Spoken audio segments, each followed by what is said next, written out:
Habang lahat tulog na, ako gising pa rin mag-isa, nakatingin sa langit habang luhay bumabagsak na.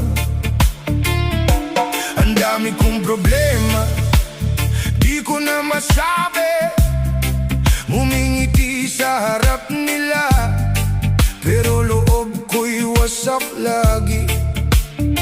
Minsan gusto ko nang sumuko sa bigat nitong buhay, habang lahat ng husga parang wala akong saysay.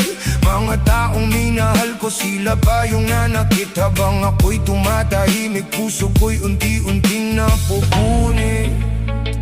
Kaya napapatingin ako sa taas at nagtatanong sa'yo, Lord, hanggang kailan pa ba itong sa